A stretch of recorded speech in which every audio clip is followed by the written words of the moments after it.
I can't believe we're approximately halfway through 2024. It feels like it just started, but that means today we're gonna do mid-year favorites and least favorites. So I wanna talk about the products that have really stood out that have launched this year, both stood out for good reasons and for bad reasons. Okay, let's start off with the foundation that I'm wearing today. This is Fenty's newest launch, and I feel like this hasn't gotten like so much buzz, but I have not stopped using this since I got it. This is their new soft lit foundation. It's a more glowy, reformulated version of their original, which they still do have. So I guess reformulated is maybe not the best description of this, but it's like the sister foundation to that one. This is the one for dry skin people. And prior to this, I was obsessed with the Eavesdrop, and I still do love the Eavesdrop, but I would say this provides a little bit more of a glow, and it does look like slightly more foundation-y, but not in a bad way. Like every single time I wear this, I feel like my skin looks radiant and healthy. Like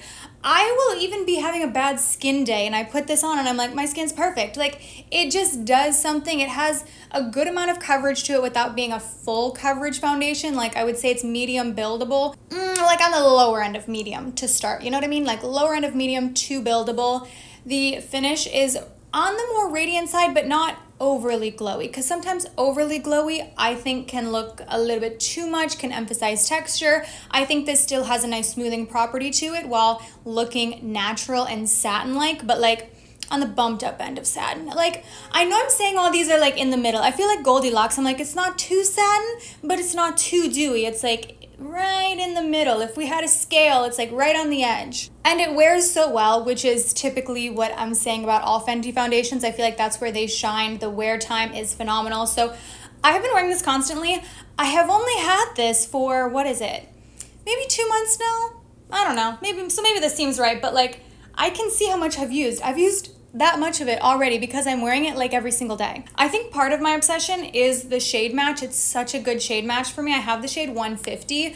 I list my shades for everything in the description box. If you're ever wondering if you're around my skin tone and you want to know what I'm wearing, I'll have it down there. But I think Fenty does skin tones really well because a lot of times like I'll find something that's the right depth for me, but the undertone is so wonky. I'm having to adjust it and it doesn't always work. And I think part of the reason this just looks so natural and perfected on my skin is that it's actually the undertone of human skin. It's not like too peachy or too pink, and I love it. Also in the category of base, I have been loving the Hue drops from Glow Recipe. So this is like their answer to bronzer drops, okay? Everybody's doing bronzer drops in 2024. I'm not a huge fan of the bronzer drop trend. For me, I don't find that they necessarily have a place in my routine, but this is the exception. So I say all that to say, if you're like a huge fan of bronzer drops and you like the more bronzery bronzer drops, this might not be bronzer droppy enough for you, if that made any sense at all. I find it has a much lower level of pigment. It's definitely on the more sheer side. It just gives this glow and this radiance to the skin.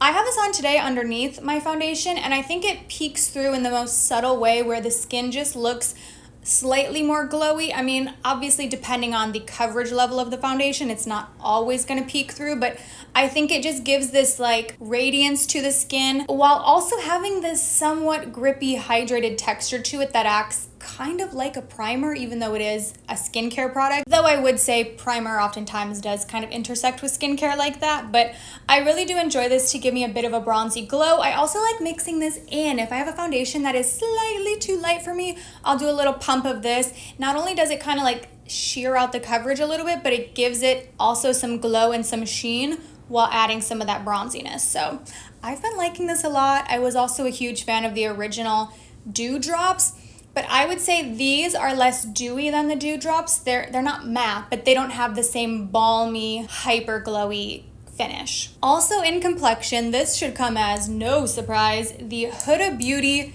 Peach Pie Powder. I would say the last year and a half, I've been experimenting with different tones of powder, not just ones that are like my exact skin tone, ones that have a slight undertone to them. I've really enjoyed pink powders, but when Huda Beauty launched this peach powder, I knew I had to get my hands on it because I've been a really big fan of any peach or like reddish, orange-ish, warm tone leaning cheek products, lip products, all of the above. So I thought this could be a really harmonious shade to tie in with those. and it definitely has been. I will say, if you're around my skin tone, this is like almost a little bit too dark for me. So if you're any paler than I am, I don't think that this would work for you. It's actually designed for a medium tan skin tone to brighten the under eye. For me, I don't get any brightening from this because it's not light enough, but I also don't like a bright under eye on myself. I like my under eye to be like the same depth as the rest of my face. I don't like brightness there. But I think the peach undertone really ties together some of the other peachy shades in my makeup. It does this like subtle color correcting. It really brightens the face. So I've been loving pink powders, I've been loving peach powders, but this particular shade and this formula is so perfecting. It genuinely looks like you have a filter on your face. Like it just seamlessly smooths out everything. The wear time is incredible. Like these two together, that's all day. The Fenty, the foundation, plus the Huda Beauty powder, your makeup's gonna be flawless all day. Okay, while we're talking peaches, I will say, just a reminder, we're only talking about launches that came out this year. That's what I decided to keep this video to, but I do obviously have other favorites that I've been loving a lot this year, but maybe they didn't launch in 2024, so I kept them out of the video, but they probably will be shared in a separate video. But a blush launch this year that I have been reaching for constantly, the blushes from REM. REM has had like such a turnaround for me. When they first launched, I was pretty underwhelmed with the brand. A lot of their launches were just not favorites for me, but everything they have launched in more recent months, I've been a really big fan of. And maybe that's because they're not with Forma anymore. I know they've changed a lot of things, but their more recent launches have been way better in my opinion. And these blushes, I really enjoy. And specifically this shade, it's called Peach Planet. And it's not like super light peachy. I would say it's actually almost more like tangerine. It's a lot more saturated than other blushes on the market that describe themselves as peach. For comparison, this is another one of my favorite like peachy shades, but this is definitely a bit lighter. This is from Catrice. It's the shade Peach Heaven. You can see this is definitely a lot more saturated and almost tangerine, slightly deeper. It is so pretty. This is the blush that I have on my cheeks today. You could absolutely build this up. I went slightly more subtle today, but I think you could take it either direction. I think it also mimics sun really well because it is that slightly more burnt shade. I think it looks really beautiful if you want to use this for sunburnt blush and apply it in this region. I think it pairs well if you're wearing it with more of like a warm nude lip shade. Like this has just been right up my alley. This formula is so nice too. I really like this. I do also have a brighter pink from them. This is the shade Pinking of You. Formula-wise, I also really love this, but as you've heard, this shade hasn't been my favorite as much this year as it was previously.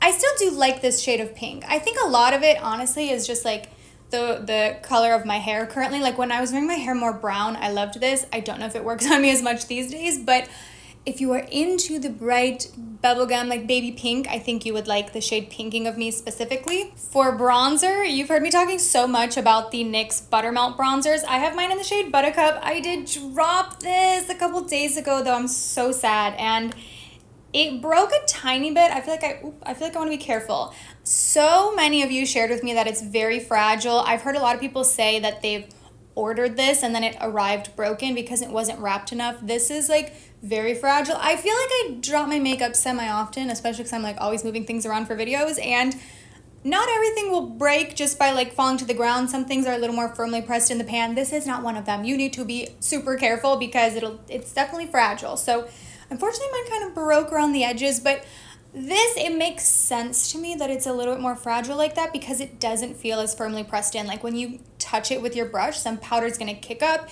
It picks up a lot of product on the brush, but because of that, I find that it's really pigmented on the skin, but not too much so where you can't blend it out. Like it still blends really effortlessly, but you also get a lot of impact right away. The shades of these are probably my favorite part because they all have this like slightly rosy undertone to them. Not so much where it's not a bronzer, but it has the warmth and that almost red quality that mimics sun really naturally. I feel like I talk about this a lot, so I'm sure you're like, okay, girl, we know. So just to reiterate, these $10 blushes from NYX are the best. Okay, for eyes. I haven't been as into eyeshadow this year, as you know, because I feel like I say it a lot. Lately, I've been going back to my Milani Gilded Mini Palette. I'm like back into a phase with that. Like that's the all matte one, the one in the shade Whiskey Business. I have been wearing like every day. I have it on my eyes today, but I don't have much going on in my eyes today. But one of the few palettes this year that has gotten me excited, that I've had fun using, that I think is really beautiful, this one from Natasha Denona. I mean, maybe unsurprising, you know how I feel about any of the little 5-pan palettes from Natasha Denona. I don't know what it is. Like, even the new golden palette, didn't really draw me in, but the little 5-pans, I cannot stay away. I physically cannot stay away from them. I'm like, I have to have them. It's like this collector's mentality. I'm like, oh, I should try that. I should have that to add to my collection, which is something I need to work past. But anyways, I think that they're great, and my mini dream has been a huge favorite for me.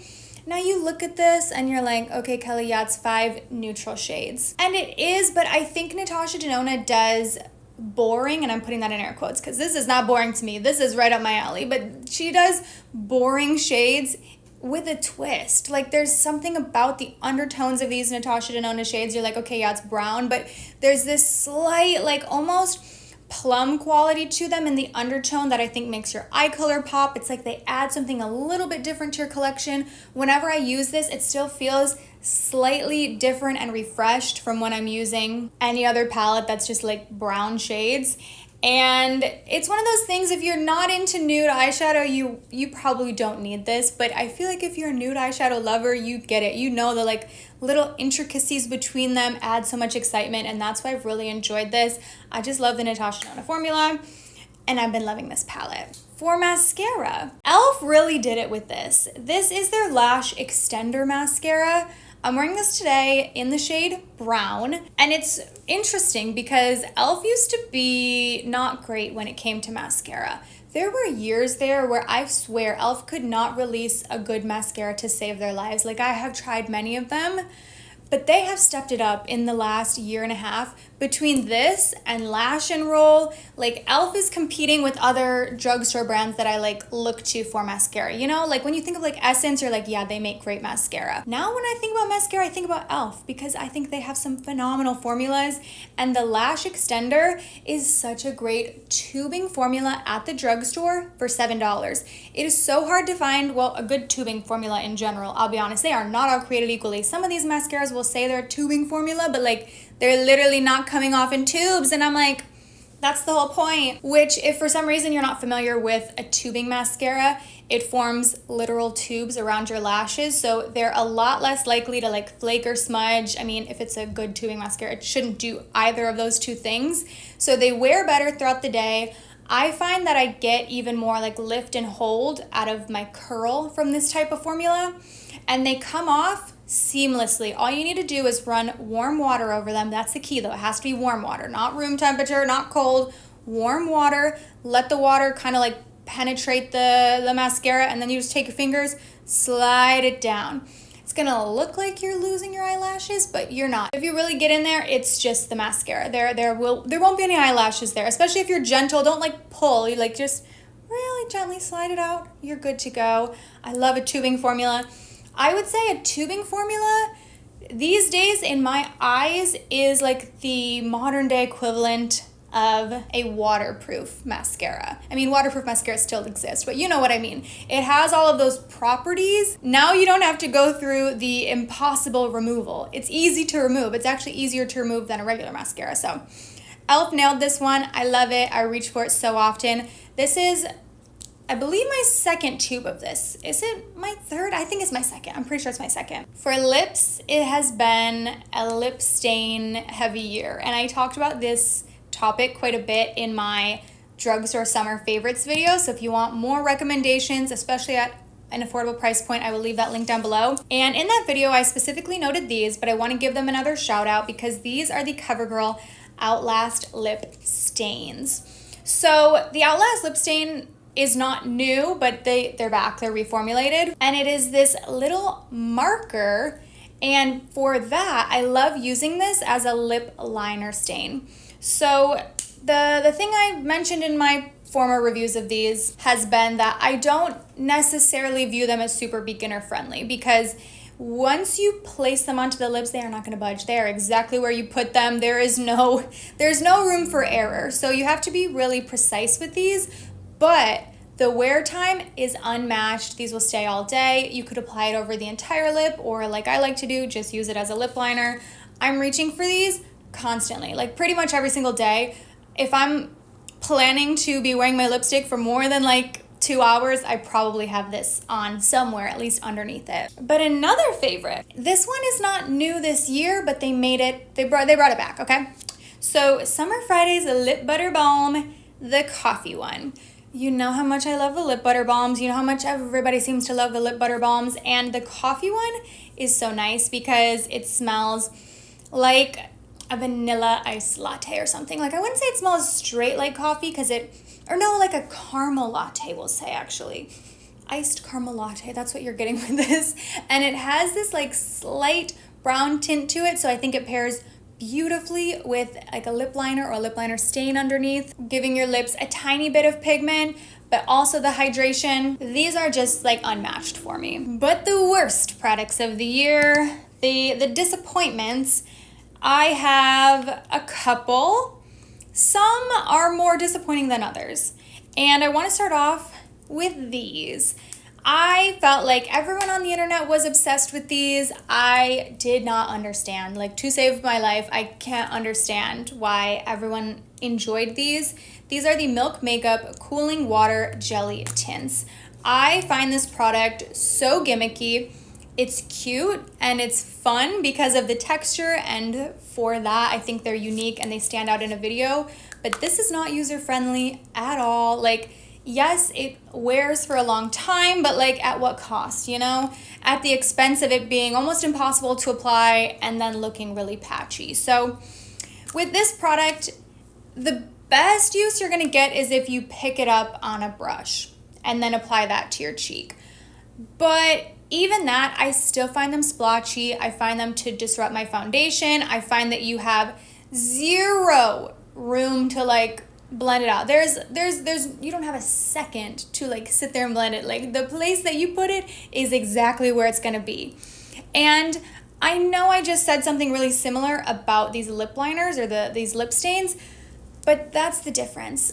Your lip liner, when you're applying it with this really precise tip, it's pretty easy to apply it. I mean, not pretty easy, but like it's a lot more user-friendly to apply that exactly where it needs to be. There's not much blending necessarily that needs to happen. But with a blush, you need to blend it out. And I don't think you have the ability to do that with this product. I think these always look patchy. When I first got this, I feel like I tried it every way possible. Every time I would get more recommendations, like, put it under your foundation, do this, do that. I promise I have tried this every single way possible. And you can make it work for sure. But I think there are similar products on the market that don't require a manual to make them work. These are just cute. That's all. That's the best thing I could say about these. They're cute. As a lip stain, though, they're not bad. I like these on my lips. Okay, this is one where I'm like, it's not so disappointing, but kind of regret buying it. It's the Rare Beauty New Blushes. So I picked up the shade Cheer. I honestly, truly, had they marketed these differently, I think I might have liked it. Actually, I probably wouldn't have bought it, but this is a highlighter. Calling it a blush is weird to me. Like, these should have just been described as pink toned highlighters, because that's what they are. This is so different even than other baked blushes on the market. It is like straight shine. It has very little base to it. You're not getting much color payoff. It's really just translating as a highlighter, which can be pretty, but I would say more often than not, it's emphasizing texture. Sometimes I think even like on camera it translates well, which I think is part of the reason these were so buzzed about on the internet, because a lot of times highlight can translate really pretty on camera, but in person, just know, like, this is gonna emphasize any texture you have, any pores, acne, anything. This is not smoothing. And in my opinion, it oftentimes looks a little bit bizarre to have that much shine on the spot on your cheeks where blush goes. Like, yes, if you're putting this really shiny, glowy product higher up where a highlight would be, it's gonna lift the face, it's gonna bounce the light in a really natural way, but when you're putting it in the blush placement, I find that it tends to look a little bit off, and I rarely like the way this looks. Like, sometimes I use it because I have it and I bought it, so I'm gonna use it, but like, I don't really recommend these. But one that I really don't recommend is the Mineral Unseen Sunscreen from Supergoop. But let me be clear, not the unseen. This is great. This is the original. This has been out for a long time. This is phenomenal. One of my favorites. I've gone through many of these. They tried to launch a mineral version, which, you know, I applaud. People love a mineral sunscreen, but they failed. Okay, I'm sorry. It's hard to make a mineral sunscreen, so I'll reason with them there, but this was not the answer. They need to go back to the lab on this. This has one of the most prominent white casts from any sunscreen I've ever tried. And I'm telling you, if you're using enough of this, if you're using the recommended amount, you're gonna have a white cast. Look how pale I am, and I still looked like a ghost. If this doesn't work for me, I don't know who this could work for, to be honest. It is straight up paste. Like, it literally looks like I'm rubbing toothpaste or something on the back of my hand. It would almost like collect in different regions. If you have any dryness at all, this clings to it really badly. And because it's clinging to it while also having a white cast, you have these little like white patches. I don't really see who would like this or who would be able to get this to work for them. The original is so much better. But if you are wanting a mineral sunscreen, I would just say skip this altogether. Try something else, because this, I don't think you'll be happy with this. I'm curious what the rest of the year will bring, but those were the best and worst products of 2024 so far, in my opinion. I try to keep this list kind of trim and be really picky about which ones I genuinely have been reaching for so much over the last 6 months. So I hope you enjoyed this video. Thank you so much for watching, and I will go ahead and see you in my next one. Bye.